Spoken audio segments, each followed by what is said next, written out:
Catherine Delahan. Chair, tēnā koutou te whare. I will address the part one of the bill, but I'd just like to give a context. In 2004, my partner and I were the original token tauiwi who travelled from Tūranga to Wellington with Ngāti Porou, led by Tamete Maro, and with Ngāti Kahungunu, led by Moana Jackson, Hiwi Tau Moana and Miriana Pittman.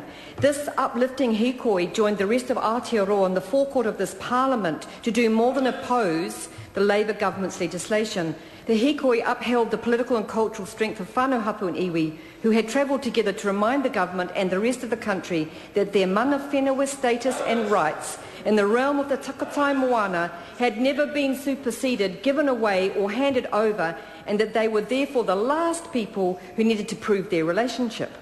Raupatu was not acceptable that day, and Raupatu is not acceptable today. We sit here now in 2011, and later we will be arguing over the tests and another government as it wishes to establish the recognition of a tangata whenua right to go to court.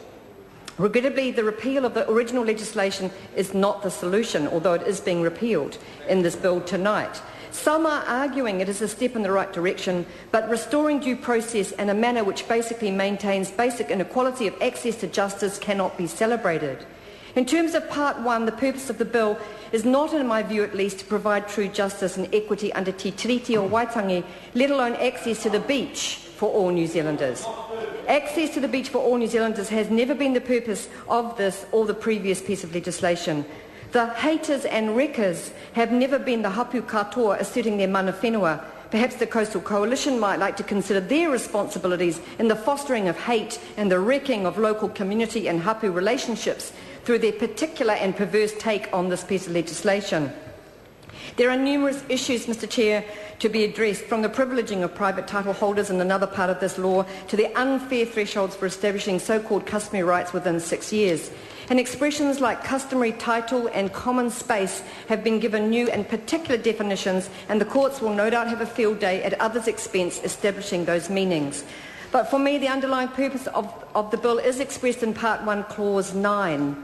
The Crown, under whatever name you choose, wants control of the coastal resources so they can bargain them with multinationals. From Rio Tinto in the western coast to Petrobras in the east, we have proposals for mineral exploration, sand mining and oil drilling.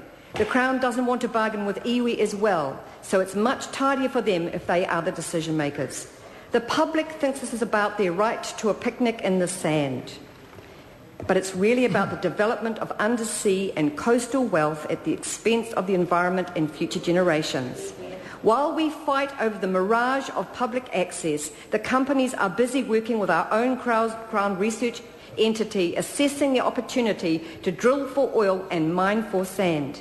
And on the original hikoi in 2004, lots of people were acutely predicting the intensification of the coastal prospecting that we see today and which is being upheld by Clause 9. But as has been said before, we will fight on the beaches. If you go to the east coast, you will find hapu katoa fighting for the right to protect the area from oil drilling, and they see a direct relationship between this bill, Part 1, and their rights as mana whenua to protect their land from Petrobras, a particularly unedifying multinational with many history of oil spills. And so therefore the rights of the indigenous people of Aotearoa needs no proof, but their right to protect the environment alongside other citizens in terms of their relationship with Tangaroa and Papatūānuku is in need of our protection. If you want to look in detail at the way in which the coastal and economic zone has been expanded, you will see a large increase in prospecting and mining rights, which Clause 9 in Part 1 of the bill absolutely establishes the Crown's right to maintain their holdover.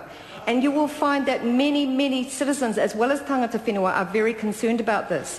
So you can keep talking about access, and you can keep talking about the tests that we'll talk about in Part 2. But in the end, the tangata whenua don't have to prove anything. They were here first. What we do need to prove as a country is our capacity to actually look after our resources and respect people whose katiakitanga goes back through generations and who don't have to prove it.